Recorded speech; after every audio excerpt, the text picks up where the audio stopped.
Welcome to the pickle jar. Today the conversation topic is one that's been making some waves in the media lately. Heavy metals in tampons. You've probably seen the headlines, toxic metals, reproductive health risks, and even claims of a link to conditions like endometriosis. It's all pretty alarming, right? But before you throw out your tampons or jump to conclusions, let us break down the science behind this and what we really know so far. Arbutus, why don't you start? Alright, to get into it, let's talk about some of the study that sparked all of this. Researchers found traces of lead and other heavy metals in tampons, and now on the surface, this might sound really concerning, but here's the thing, the study is very new and more importantly, very small. Okay, but how small was it? We're talking only like 60 tampons tested. That's it, just 60. So that's a really small sample size for such a scientific research. It's not enough to make any real conclusions about tampons in general. And there's another crucial part, the brands of tampons tested weren't even released. So we really don't know if these results are specific to certain brands or if they apply to all tampons. Okay, so let's say that 100% there is heavy metals in tampons, like lead. That is alarming, but what really matters is, are these metals actually entering the body? Right now, we have no real clue. There's no evidence to suggest that the metals are actually leaching out of tampons and into our bloodstream or vaginal fluid, but there's also no real evidence that they're not still a high risk. So while it's definitely a concern, it's also still entirely theoretical. Bree, what do you have to say? That's exactly where things get complicated. If these heavy metals do enter the bloodstream, they can potentially cross the blood-brain barrier, which is designed to protect the brain from such harmful substances. Speaking of lead specifically, however, it's sneaky and finds a way to get across anyway. So let's break down how that might just happen. Miguel?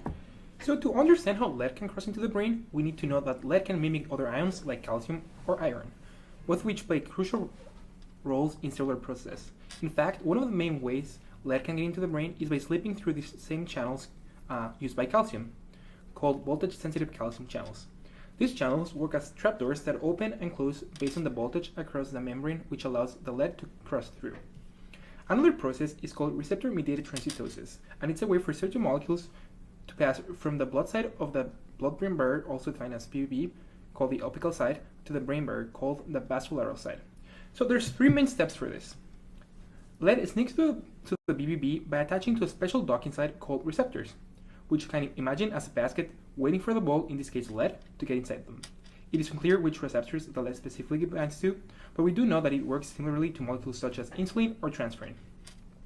Once lead attaches to a receptor, the membrane wraps it up in a little bubble called vesicle. This bubble gets coated with special proteins like caveolin or clathrin, which help stabilize it and then guide it through the BBB. The vesicle carrying the lead moves across the BBB and eventually unravels on the brain side, releasing lead into the brain tissue. So lead basically catches a ride using receptors, gets back into a bubble for transport, and then crosses into the brain. So, while this process sounds like a smooth operation, we have to remember that lead isn't supposed to be in the body, and once it's inside, it doesn't just sit around, and it starts to interfere with the normal function of cells. What can lead do once it crosses into the brain, Jackson? Lead can cause some major disruptions, particularly by messing with calcium homeostasis. Calcium ions are crucial for a variety of brain functions, from neurotransmitter release all the way to regulating basic cell functions. Lead gets into the cell by acting like a calcium mimic and interferes with the balance of calcium, which can have catastrophic effects. One of those effects is called apoptosis. Apoptosis is described as programmed cell death, which in this case is caused by mitochondrial dysfunction caused by lead. Alright, so what does this really mean? Like, apop to what? So this basically means that the mitochondria, when exposed to lead, just fails to work. The mitochondria starts to panic thanks to lead accumulation in the intracellular space, and it opens really small doors on its membrane called transition pores. Opening this transition pore does not let the mitochondria work properly, so it basically feels a little funky. So it sends a help signal. SOS guys, I'm feeling funky. So a molecule called cytochrome C comes to rescue and says, oh no, these cells are no longer looking useful. Since the cells are no longer looking useful, a team of assassins form. Cytochrome C calls his buddy, bear with me, apoptotic protease activating factor 1, or APAF1 for his close friends, and they form a unit called the apoptosome. The apoptosome wakes up the cavalry, which contains a group of proteins called caspases, which act like tiny scissors. In this case, caspase 9 being the one for the job. Caspase 9 chops up the key parts of the cell, leading to the cell's dismantling. So, lead doesn't just mess with your brain, it actively kills brain cells. This is especially concerning because it's linked to things like cognitive decline and neurodegenerative diseases. However, it doesn't stop there. Lead can also mess with dopamine, a well-known neurotransmitter that plays a huge role in mood, learning, and movement in humans. Studies have shown that lead exposure can reduce dopamine uptake and even cause necrosis of dopamine-producing cells. Over time, this could affect things like memory and motor control, which is why lead poisoning is especially concerning for cognitive function. Okay, before we get too deep into the fear zone, let's take a step back. We don't know if the lead in tampons is actually entering the bloodstream in significant enough amounts to cause these effects. The study we're discussing here hasn't shown that lead is leaching out of tampons in quantities that would be harmful. For all we know, the metals could just be sitting in the tampon, like doing nothing. And every day more research is being done on female reproductive health. So let's say more research does come out, and we do find that the tampons release lead or other heavy metals into the body. So many more questions arise. We'd certainly need to look at the concentration of these metals. Is it high enough to cause harm? Lead is toxic at even low concentrations, but we don't know what level of exposure from tampons would be problematic.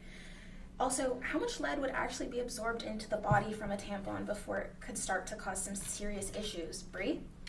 Also, if metals are leaching at a very slow rate, how much would a person be exposed to over the course of their life? And at what age would these effects become a concern? By the time many women hit menopause, they stop having periods altogether. So would the risk be higher for younger women, or would menopause even have a protective effect? In the end, we just don't have enough data to draw any definitive conclusions. While it's a good idea to keep an eye on future studies, right now there's no evidence to suggest that tampons are harming women's health by releasing metals like lead. The science is still in its really early stages, and until more research is done, it's hard to say exactly what the risks are. Okay, so should I be throwing out my tampons? No, Ashley, I think it's okay to use your tampon still. Perfect. Yeah, just stay informed, but don't panic. The research is still developing, and we'll know more as scientists continue to study this, research is done, and studies are released. That's all for now. We'll keep you updated. Thanks for joining us today on Pickle Jar. We hope this helped clear up some of the confusion around heavy metals in tampons. Until the next time, and remember, always question what you hear and seek out the facts.